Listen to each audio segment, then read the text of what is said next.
Madame, Monsieur, bonjour. La Chine vient de procéder à une série d'exercices militaires comprenant des tirs réels à Djibouti. La base se situe à Obok, une ville portuaire du nord du pays, et devrait comprendre 10 000 soldats chinois en 2026. Le mois dernier, la Chine avait déjà organisé une opération humanitaire lors d'une mission contre la piraterie dans le golfe d'Aden, en faisant évacuer par sa marine les Yéménites qui furent débarqués à Djibouti. Pékin a signé un bail de 10 ans dont le coût est de 20 millions de dollars par an. Les Chinois devraient aussi investir 12 milliards de dollars dans de grosses infrastructures pour faire de Djibouti la zone franche la plus importante d'Afrique, ce qui n'est pas rien.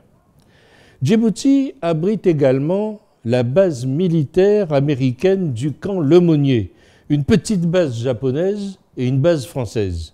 Le coût de la location de la base américaine est de 63 millions de dollars, soit 3 fois le coût de la base chinoise. Djibouti représente la pointe occidentale du collier de perles, des bases portuaires chinoises déjà implantées également en Birmanie, au Ceylan et au Pakistan. Ce nouveau marchepied en Afrique accompagne, il faut le dire, l'expansion de l'économie de la Chine et la croissance de son influence militaire dans le monde. L'Afrique intéresse la Chine en raison de ses débouchés et surtout de ses matières premières. L'Empire du Milieu souhaite protéger ses voies maritimes pour acheminer le pétrole d'Afrique et du Moyen-Orient. Il fut un temps où les Européens régnaient en maîtres en Afrique. Ils ont cédé la place en partie à l'Amérique. Et maintenant, c'est au tour à la Chine de se faire une place sous le soleil africain. L'erreur de l'Occident aura été, suite au désir des entreprises occidentales, oublieuses du chômage qu'elles créaient en Europe et aux États-Unis, oublieuses du transfert de technologie que représentaient toutes ces implantations en Chine, d'avoir vendu à la Chine la corde pour mieux les pendre, comme disait Lénine. Dans un État, la politique doit toujours primer sur l'économique. L'économie doit toujours être subordonnée à la volonté politique. Il se trouve qu'il n'y en avait aucune en Occident pour la Chine.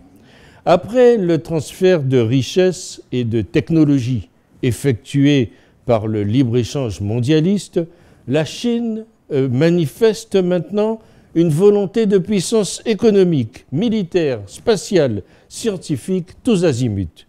Seule une confédération carolingienne, comme on disait à l'époque, à l'ouest de l'Europe, et un axe Paris-Berlin-Moscou pourront faire face, peut-être, dans ce siècle, à la montée en puissance de la Chine, nonobstant les États-Unis et de nouvelles puissances émergentes telles que l'Inde, le Brésil. Sans oublier l'Afrique, avec son explosion démographique lourde de menaces et le risque d'invasion migratoire par le Sud, selon les mises en garde prémonitoires déjà, c'était en 1974, du président algérien Harry Boumedienne devant la tribune des Nations Unies. C'est ce que je crois.